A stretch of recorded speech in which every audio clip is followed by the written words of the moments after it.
Hey Internet, it's RJ. Welcome back. Thanks for tuning into the show today. Now, today's episode, we are here in our second installment of the 2022 Credit Card Madness Tournament. So last episode was the qualifying round where you guys voted for the cards you wanted to compete in the tournament. So in this show, we're going to take a look at who's in, who's out, those Sweet 16 matchups. Of course, we'll touch on those write-ins as well, how you can vote, and everything you need to know to ensure that your card has a chance at the title. So if that sounds interesting to you, then go ahead, press the subscribe button, and let's get to work.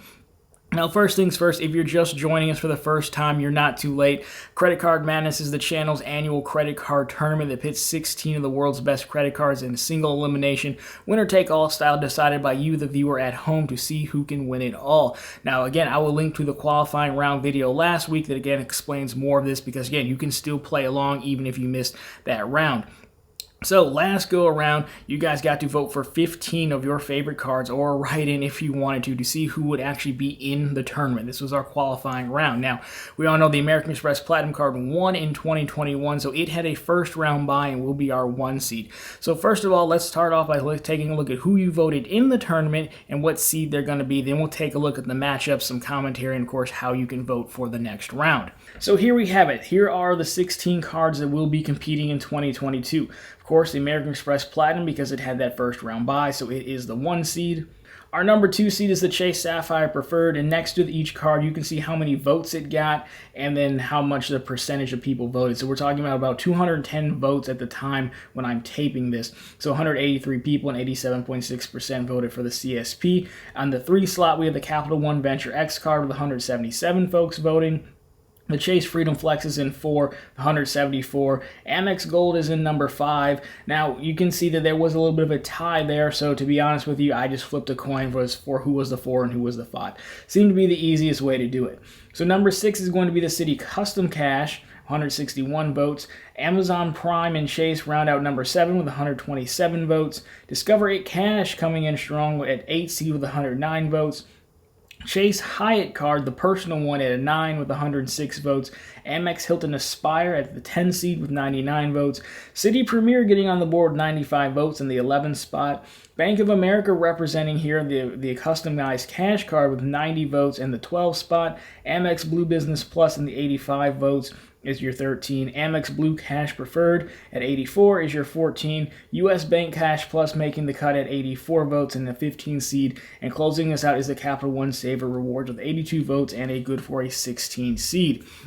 So there you have it. That is who's in the tournament as determined by you. We'll talk about the write-ins in a second. Now, if you're unfamiliar with tournaments and seeding style, what happens here is that, now we have the cards in, and basically the number of votes each card got is going to determine its seeding. Seemed like the easiest way to do so. You're going to have the Amex Platinum again, defending champion as a 1 seed. That's going to go against the 16 seed, 2 versus 15, so on and so on.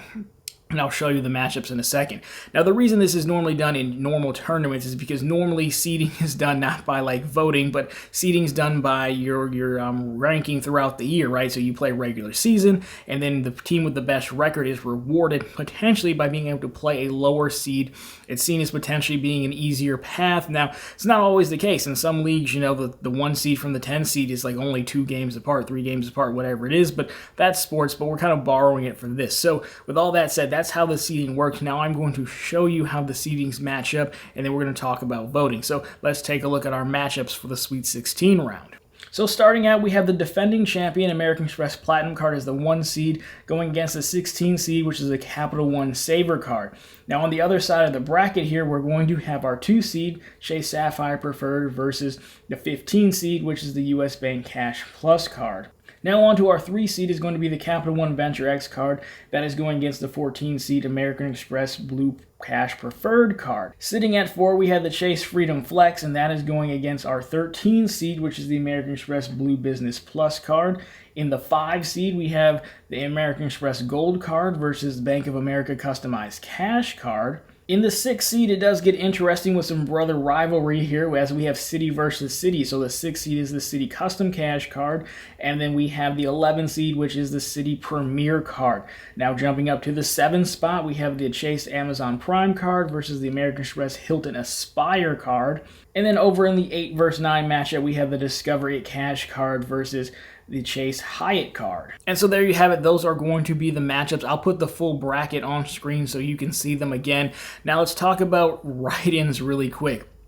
You know, when I filled out the list, by the time I tried to be inclusive, I wanted a lot of representation from a lot of different issuers. But I knew in the end I would end up missing someone's favorite card, so I did allow for write-ins, and boy, you guys did not disappoint. Some people still wrote in Amex Platinum, even though it was already in. Some people even wrote in the Wells Fargo Propel, which was the second place finisher last year, even though it's been retired and you can't apply for it. Now, interesting enough, the card that got the most traction was the Chase Freedom Unlimited. It's a card I have myself. I didn't include it on the list. I just wanted to add some quick commentary or insight as to why. You know, when I'm going down the list of the Amex and the Chase cards, the risk, in my opinion, of putting them all in is, number one, it might give people too many options to pick from. We're at 45 or 50. I kind of feel like that was enough. And number two, I didn't want it to basically be the entire Chase catalog and the entire Amex catalog, so I did end up leaving that one off. I almost put it in, but that was the one that got the most write-in votes by far. So it did not get enough, though, to crack the top 16 and knock off the Capital One. So lesson learned, I'll include it next time. The other cards people loved was basically any card I'd never heard of, like your favorite card at your local bank, your local credit union. And some people made some compelling cases. Honestly, you know, just maybe I'm not so good at my job. I just don't know all the cards out there. So I do appreciate the write-ins. You know, the CFU got close, but not close enough, unfortunately, but I did want to acknowledge the write-ins that we had. So let's round this one out with how to vote. Now, if you voted last time, this is very familiar. There's going to be a brand new survey link. It's a Google form that we're using. And of course, you are going to have to sign into your Google account to vote. But again, I don't get your email address. I don't know who voted for what, any of that. It's just because last time someone wrote a script, I think, when I had unlimited votes and kept pounding the ballot box for one person. So to protect the integrity of the tournament, that's why I have you log in. I don't get any of that information. You already have access to contact me whenever you want. I don't need to shout to you. So instead of check boxes this time, we're picking 15 cards. What you're going to have is 8 different matchups, and it's going to be so like the 1 versus 16. You're going to have Amex Platinum, Capital One Saver, and you're just going to pick one, and you're going to go through and pick one for every single matchup, just like that. That's all you need to do. Again, voting will be open probably through Friday, and then I usually close it down over the weekend so I can compile all this and then make the following video. So that means you'll have all week, you know, share it with anyone who might want to participate. By all means, I would really appreciate it. And of course, we will be back the following Monday. I'll put our calendar up here. We'll be back with to preview the Sweet 16 and going into the Elite 8, and it'll just kind of follow that format. Now, last thing here, I refrain from giving commentary on individual matchups until the week is actually passed. And the reason, I don't want to bias it in any way, but I do think just looking at the bracket, these could go either way. I mean, it really depends on how people want to vote. And that's the great thing about it. Just because something's a 1 into 16 doesn't necessarily mean it's a guaranteed win, right? It's a lot going to come down to the use cases that folks have in mind, how people feel about annual fees versus cash back versus travel, versus what cards have done in the news as of late. So we have a lot of different options this could break. So I'm actually very excited to see, you know, what people think, how they end up voting. And again, I do vote as well. Someone has to test the survey before I make it public. So I do vote one time, only one time though, you know, to play along as well. So there you go. You are now set. The tournament is set. The game board is set. We're set to go for the Sweet 16, and now things get serious. So, you know, as always, guys, thank you so much for watching. If you like this one, drop me a thumbs up down below. If you found it particularly interesting, or you just want to help your card get to the finals, and consider subscribing to the channel. Of course, we're right back here every Monday, Wednesday, and Friday, and on Sundays with all the news you can use in the week that was in credit and finance. My question for you, of course, is let me know who you voted for. Let me know, better yet, why you're mad at me that I didn't take your write-in. I'm sorry, local credit union. And of course, let me know who you're pulling for,